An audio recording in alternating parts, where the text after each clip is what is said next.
Hey Flesh County, today I want to tell you a little bit about myself. When I was growing up, I was surrounded by Hong Kong things.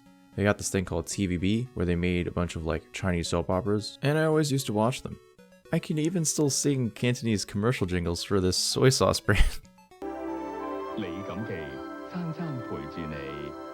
Now, I went to Hong Kong once, and it was awesome.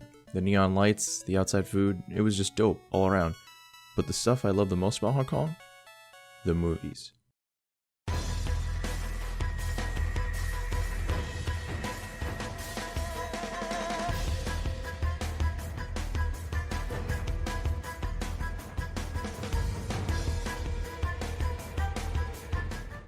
Movies in Hong Kong had it all.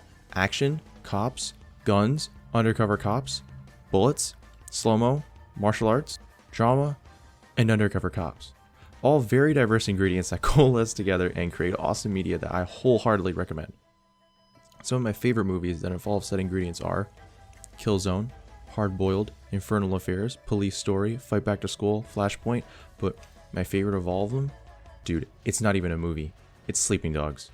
Sleeping fucking Dogs, bro. It's got everything I was talking about, and more. It's got action, it's got cops, guns, undercover cops, bullets, slow-mo, martial arts, drama. It's got the triads, the Chinese version of organized crime. It's got native Cantonese speakers, or at least close enough, and a primarily Asian cast. It has street food vendors offering you food, and it's got neon lights and smashing people into objects I didn't even know I wanted to smash people with. Like at some point, you smash someone into an aquarium, and you hit people with a fish. That's wild. That's Hong Kong. It's crazy. If you want a deep dive to this section of Hong Kong culture, playing Sleeping Dogs is a must. Now at a glance, you can say to me, hey dude, this looks like GTA or Yakuza, to which I say, totally agree. I'm not gonna lie to you and say that this is a totally distinct game from those two. What I will say is that Sleeping Dogs blends elements from both with Hong Kong cop movies and creates an amazing experience. It takes the combat focus of Yakuza and applies it to a larger GTA type of open world. Unlike Yakuza, you're not limited to a few city blocks. You get access to an entire city, which is shrunken down due to limitations, but what are you going to do? It has GTA's satirical, flavored stories and the dramatic tendencies of Yakuza ones. You can have a person who regularly takes steroids and carries a huge gun that seems to be for overcompensation, but that guy will also become like a brother to you. The combat is like Arkham, but with a little bit more structure. You have these different types of combos that you can do depending on how you mash the punch button instead of just mashing the punch button. And you have these environmental attacks that let you interact with things like fans, aquariums, trash cans, just a bunch of stuff that you would have never expected that you would like. You also unlock some combos and moves through collecting these statues, which incentivizes you to explore the open world of Hong Kong. Through exploring this world, you'll see food vendors, clothing shops, side missions, and collectibles that upgrade your man, Wei Shen. And there isn't just a combat upgrade tree, but also one for being a cop and being a gangster. Both trees have different unlocks and reward different types of playstyles. Wanton destruction and murder might get you through your mission faster, but they'll definitely lower the amount of cop XP you get. The driving in this game is arcadey and fun. The cars control super tightly, albeit unrealistically, and you're usually magnetized to motorcycle seats. But at least it's better than how GTA 4 bikes treated you. This brings up an additional point. This game came out in 2012, which means the gameplay, story, and graphics are all going to be of that time. Even with the max graphics settings on Definitive Edition, the age of Sleeping Dogs shows a little bit when comparing it to AAA games of the PS4 generation.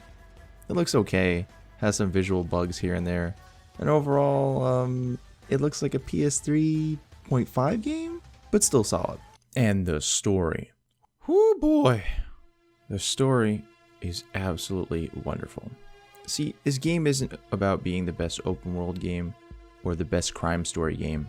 Sleeping Dogs' mission is essentially concentrating the essence of these Hong Kong action movies into a video game.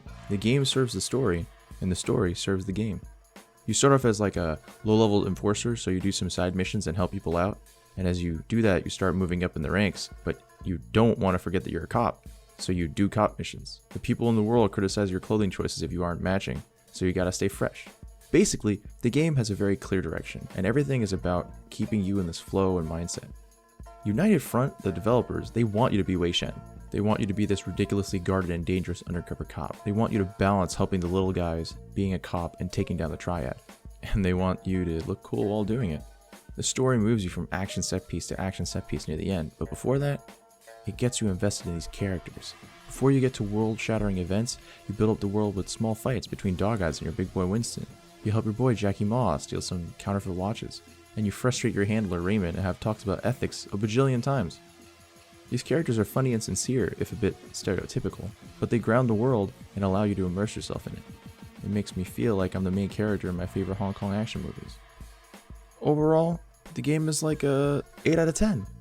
On a technical, story, and gameplay level, the game is solid. Nothing exceptional on that front, but worth playing. Now, I know, you're like, why make a video on an 8 out of 10? Are you some sort of game review channel? And no, I'm not, at least not at the present moment. Only a fifth of my videos is a game review. The thing that bumps this game into a 10 out of 10 for me, or an 11 out of 10, is just because of the personal relevance, aka the diversity.